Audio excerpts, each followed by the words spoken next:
कल के लेक्चर में हमने मैकेनिज्म ऑफ एंजाइम एक्शन के बारे में पढ़ा था कि एक एंजाइम और एक सब्सट्रेट हमारे पास मिलकर एंजाइम सब्सट्रेट कॉम्प्लेक्स बनाते हैं और इसके बाद एंजाइम के जो एक्टिव साइट्स हैं वो कैटालाइज करके कंट्रैक्ट करके सब्सट्रेट को प्रोडक्ट में कन्वर्ट करते हैं और एंजाइम प्रोडक्ट कॉम्प्लेक्स बन जाता है। एंजाइम प्रोडक्ट कॉम्प्लेक्स के बाद हमारे पास अपना पुराना एंजाइम ओरिजिनल एंजाइम और प्रोडक्ट निकल कर आ जाते हैं। अब आज के लेक्चर में और इंशाल्लाह नेक्स्ट लेक्चर में हम डिस्कस करेंगे कि सब्सट्रेट किस तरह एंजाइम के साथ फिट होकर कैटालाइज हो जाता है, किस मोड के तहत ये फिनोमेना हो रहा होता है। सही।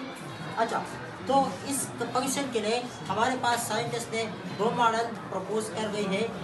Number first model is lock and key model. इस मॉडल के मुताबिक हमारे पास एक सब्सट्रेट एक की की तरह बिहेव कर जाता है।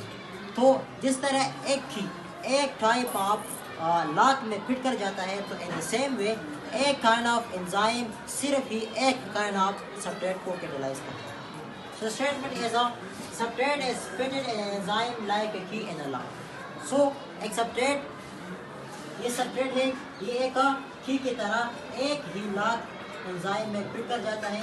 अगर इसका शक्ल इस एक्टिव साइट से मुखालिफ हो तो फिर कैटालाइज फंक्शन परफॉर्म नहीं कर सकता। और इस मॉडल को एमिल फिशर, एक जर्मन केमिस्ट ने 1892 में प्रपोज किया था। अब इस मॉडल के तहत अकॉर्डिंग टू दिस मॉडल अब ये एक ही सब्सट्रेट एक ही एंजाइम में क्यों फिट हो जाता है। So this is due to the reason कि हर एंजाइम के पास एक खास रीजन होता है जिसको हम एक्टिव साइट कहते हैं, और हर एंजाइम के एक्टिव साइट की स्पेसिफिक ज्योमेट्रिक शेप होता है जिसमें एक टाइप ऑफ सब्सट्रेट सिर्फ फिट कर जाता है जो उसके साथ ज्योमेट्रिकल सिमिलर शेप रखता है। According to this model, the active site of enzyme has specific geometric shape. So एक एंजाइम है, इसका specific geometric shape है, which can exactly fit and catalyze a substrate which have exactly similar shape.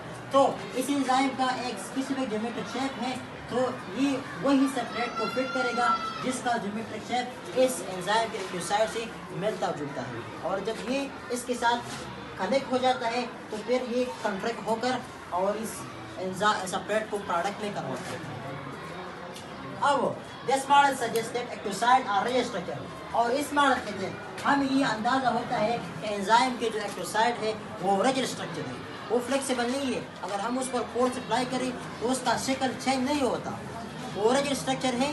लिहाजा जिस तरह एक lock की जो जिस जगह में हम की को इंसर्ट करते हैं वही जगह रिजिड होता है, तो इन सेम वे इस एंजाइम का एक्टिव साइट भी रिजिड स्ट्रक्चर है। On this basis according to this model, इस मॉडल के बेस पर हम ये कह सकते हैं कि एक ही काइंड ऑफ एंजाइम सिर्फ एक ही सब्सट्रेट को कैटालाइज करते हैं। इस तरह proteases only does breakdown of proteases, lipase सिर्फ लिपिड के करते हैं, हमारे सिर्फ कार्बोहाइड्रेट के करते हैं और गोज ऑन।